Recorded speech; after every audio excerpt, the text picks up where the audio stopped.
this video is a disaster. And just in case I didn't say it earlier, I can cut it and throw it back in there somewhere. This is not a professional opinion endorsed by anybody. This is just a me thinking out loud.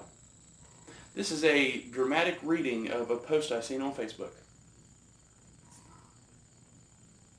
Thanks. Hey guys, Jake from Evolving Daily. We're going to continue with our medical series. This video is still going to be probably a little boring, but I mean, we've got to hit some of these things before we get into how to put the cool things on and do the stuff and all that. Before we get all started, Instagram, Facebook, there's a podcast out there. No, I have not been out swimming, and this shirt is not 3 different shades of gray. I'm in West Virginia in August where you can wear the air. It's a little warm. Guys, this is not an end-all, be-all, one-stop shop for learning how to do medical stuff and how to perform interventions on people and the public and people. Guys, you got to get out and get real training. You've got to do hands-on stuff with a professional watching you, but maybe this will be a little bit of enough to get you like, hey, that's not as intricate or as complicated as I thought, or hey, maybe this is more intricate than I thought, and maybe I need to go get more training, or whatever. You need to go out and get real training, even if it's just watching other people's videos and doing your own research, because a lot of this stuff gets debated. But today, this is probably going to be, I'll probably like cut this off and use it a bunch of times. Go get real training. Yeah, do that. Today we're going to be going over quite a few things. This might be like 3 broken down videos eventually, but we're going to get into the initial assessment of the patient, what things you need to do in what order, like a little triage, and we'll just see where it goes from there. So like I said kind of in the last video,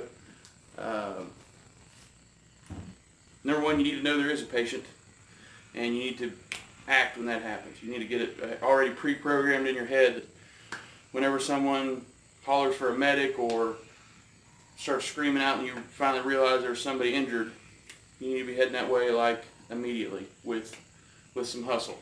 But at the same time, calming yourself down and rewinding the notes in your head. If it's this, do this. If it's that, do that. And get yourself ready to be that rock in the middle. Because a calm rescuer is pretty paramount.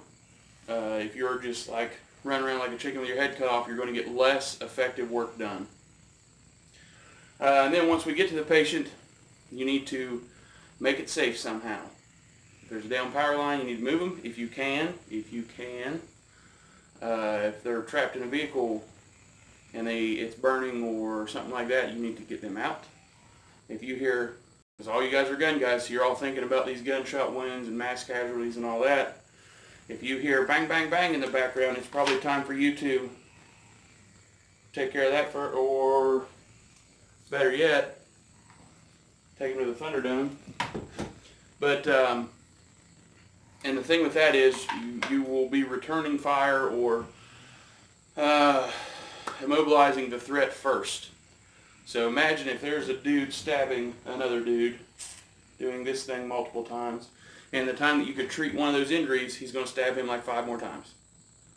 But if you put one through his brain box, then you have less injuries to treat, and he's not going to be injuring you. So we need to keep them from getting hurt worse.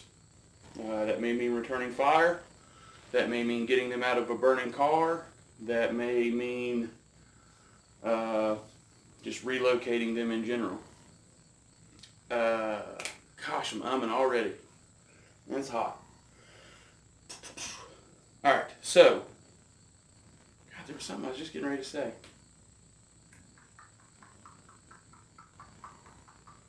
Part of treating this and doing those things, you need to get training on how to use your gun if you think that's what you're getting ready for. You need to be able to pick up a grown human and carry them post-haste in an opposite direction. So you need to get your body in somewhat shape. Yes, I'm fat. I can pick up a couple 100 pounds and take off for a couple 100 yards. Not at a sprint, obviously, but we're getting there. Down like 80 pounds, we still got a lot to go. Immobilize the threat. Move the patient if you have to. Then we're going to start getting into a few acronyms. We'll go over a couple real quick. So when I first started in the EMS, it was ABCs, airway, breathing, circulation. That's what was taught forever. That may still be what's taught. There's been a lot of adaptations of that. The one that I think is probably the best, and I'm just an EMT from West Virginia, I'm not some super high-speed tactical operator guy, is March, massive hemorrhage, airway, respiratory, circulation, hypothermia. So we'll put that on the board. Yeah, we'll just do it like that. I never put stuff in the notes below. I always forget. But March is what we're going to be using. I think it's one of the best, if not the best. So, massive hemorrhage. Bunches of blood coming out of their body. Airway. An open airway. Not necessarily, like some people when they hear airway, they think how well they're breathing. Airway is just an open passage from here or here to here. That's all. That's what we're talking about with airway. Then respiratory is the actual inhalation, exhalation. Circulation, blood moving throughout the body and staying inside the body.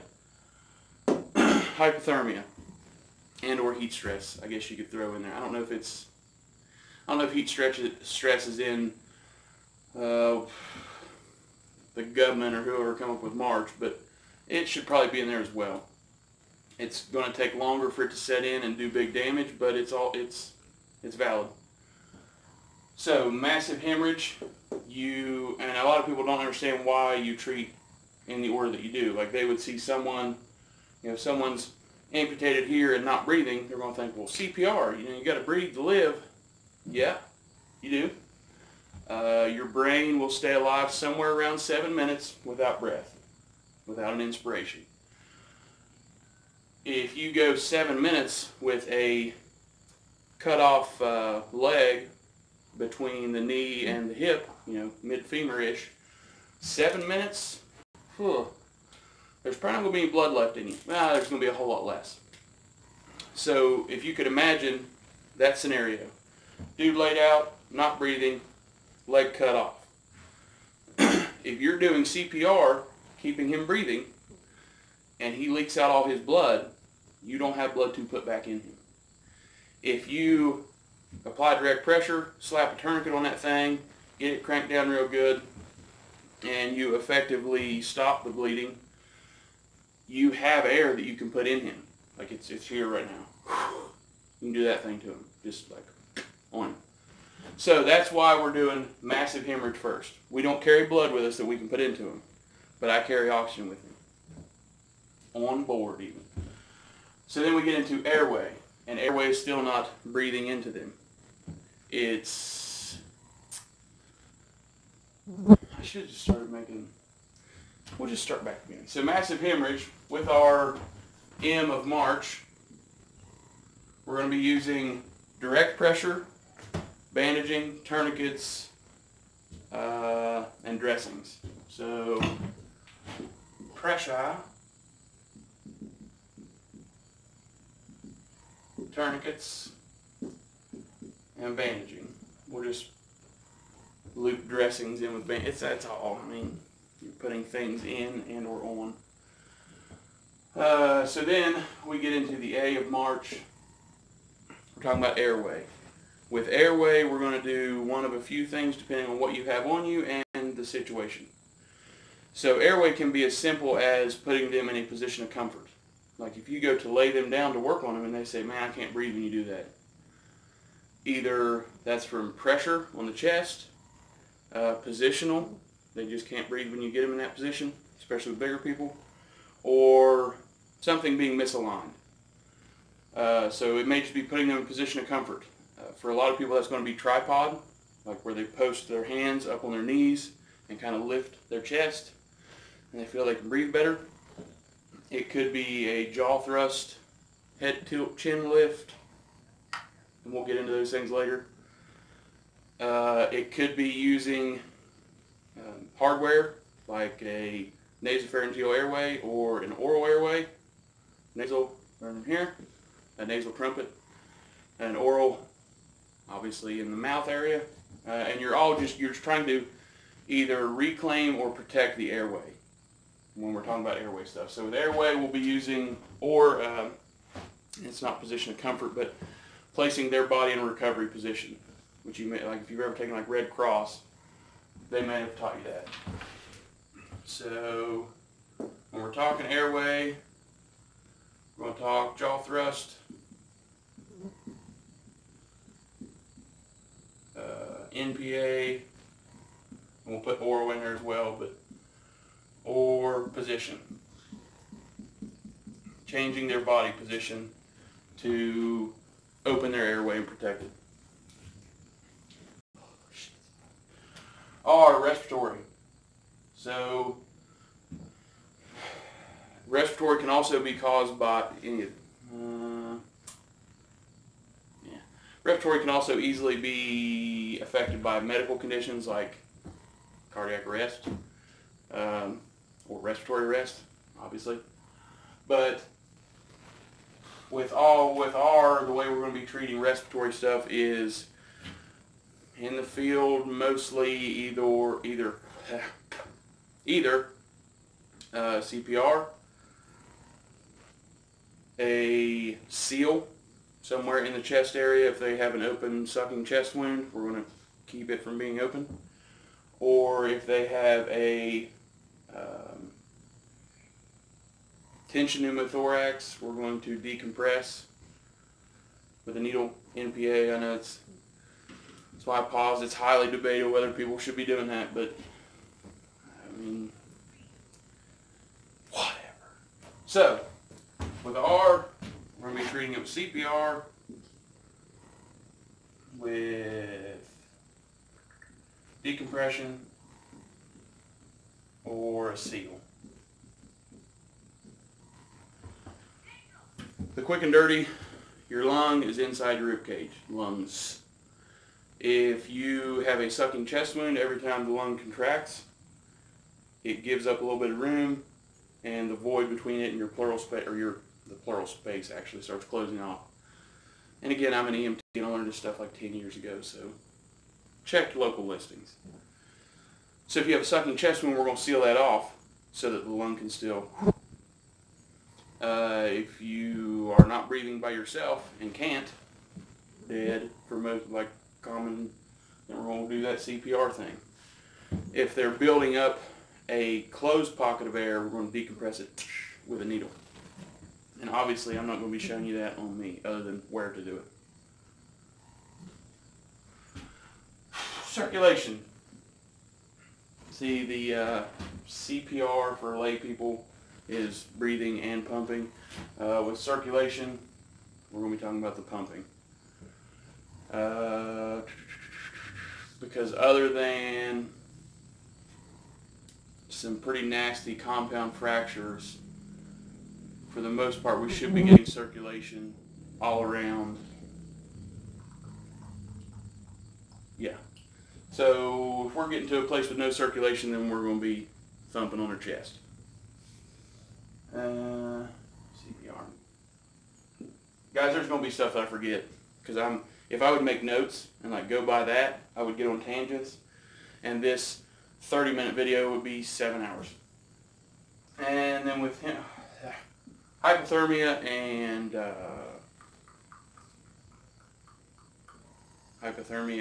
heat stress. We're going to be treating hypothermia and heat stress. Hypothermia, we're going to try to keep them warm. Heat stress, we're going to cool them down, or at least replenish some of the things they're losing. So that is March in a nutshell.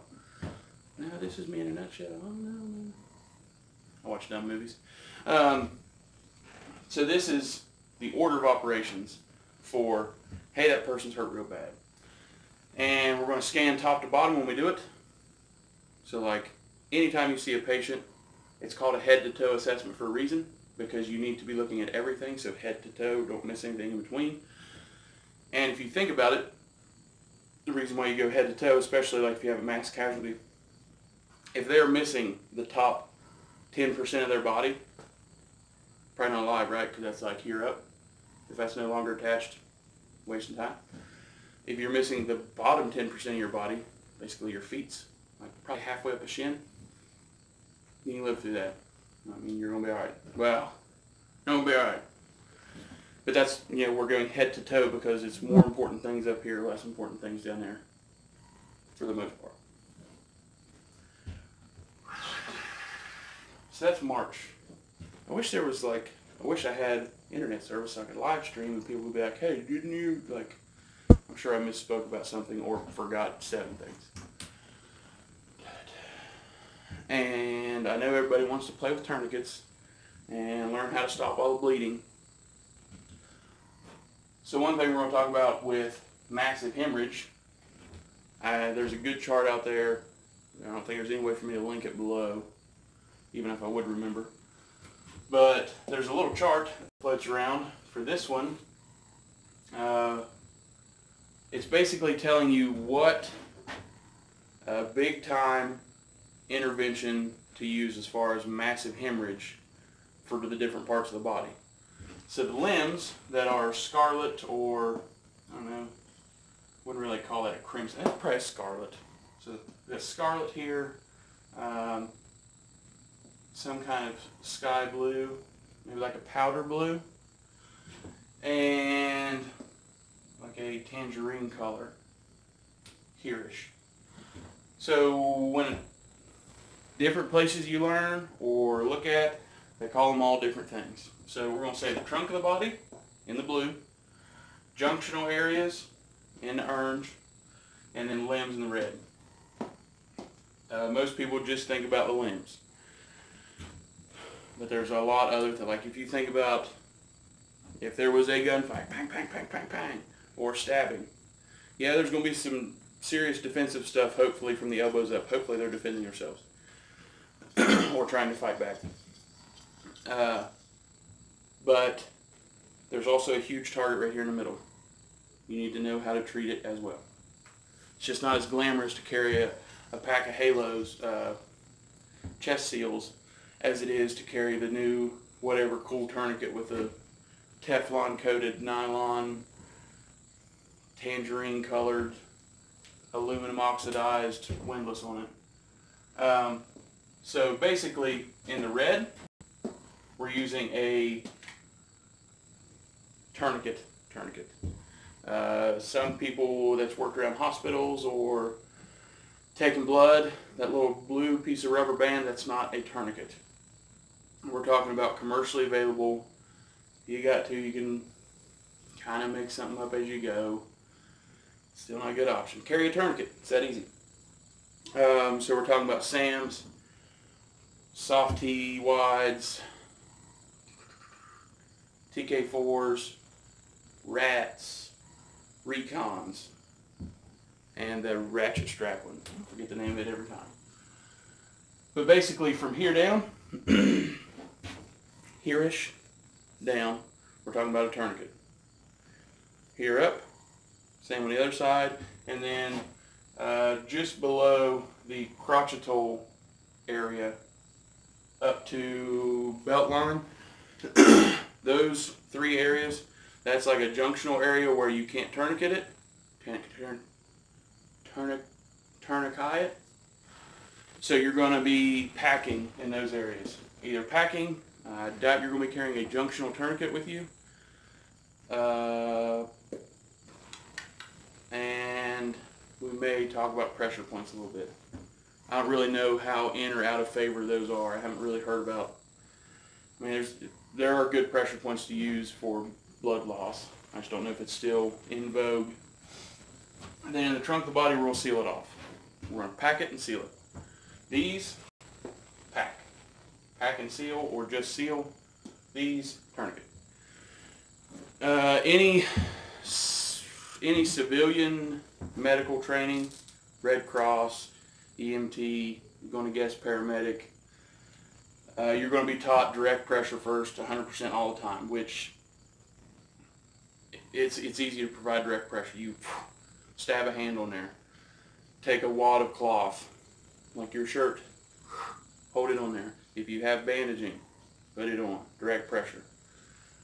But if you have like arterial spray or a large pool of blood already on the ground or just profuse bleeding, we're going to be throwing tourniquets on limbs. I'm going to be. This is not a professional recommending you to do. I'm just like this. So what I'm going to be doing.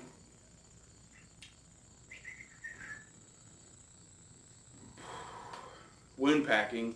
A lot of people think of wound packing as just like keep adding layers on top of the thing. You need to be packing the wound. A lot of people hear wound packing and think like bandaging. They're similar, but two different things. What is it, like every ape's a monkey, but not every monkey's an ape, or one of the things? God, I should have had at least a little bit of an outline, because now there's just like 4 different ways to go from here, but no good way to make them in a line.